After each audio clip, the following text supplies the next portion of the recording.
extra time. Hi, it's Norman Kochannek here for Extra Time. I'm in Sydney. We're waiting the third test at the SCG.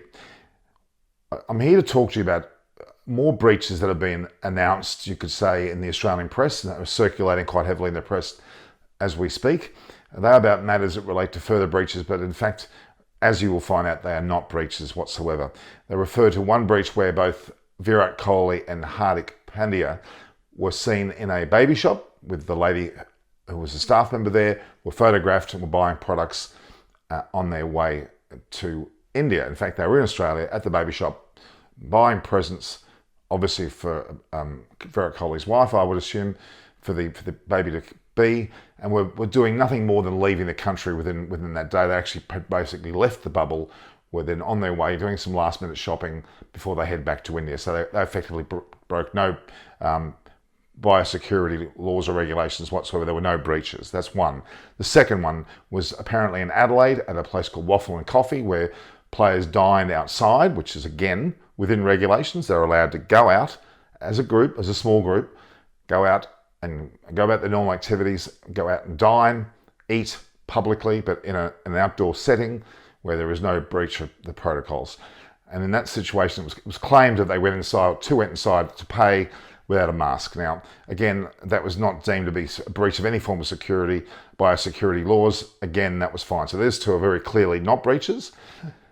And of course, the matter of the 5 players in Melbourne dining out with the latest video that we've seen circulating. Again, those 5 players, which have been deemed to be needing separate isolation, well, it looks like Cricket Australia are quite satisfied with their situation, because the 5 players in question will be travelling with the team tomorrow, being the 4th, from Melbourne to Sydney to prepare for the third test, and be training on the 5th and 6th, and be playing as a unit on the 7th. So they'll be all available.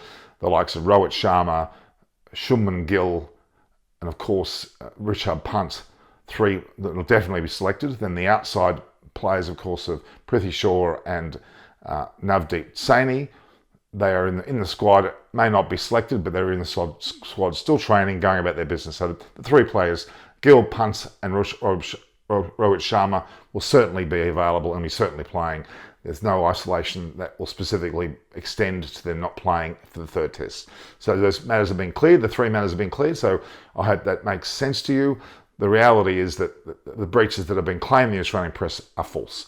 They certainly did happen, but none of them were true breaches. Again, there's nothing wrong with the players going out and having something to eat in an outdoor setting where they're away from anyone and it's deemed to be very safe, such as the half capacity of the SCG at this stage, which is deemed to be sufficient, because again, they're all outdoors and there'll be sufficient social distancing monitored and maintained, that the actual grounds have been certainly thoroughly checked by our Premier here at Gladys Berejiklian only recently, with the police, and the appropriate protocols have all been set for a wonderful SCG test. The third test should be wonderful, all available.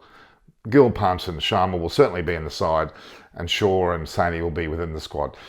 This is Norman Kochannek here for Extra Time. Please view, like and share the posts, and don't forget that the SCG test is as per program on the 7th. So await for further updates, subscribe, and you'll get more from Extra Time. Hit the subscribe option and the bell icon to get all the exclusive sports videos on Extra Time.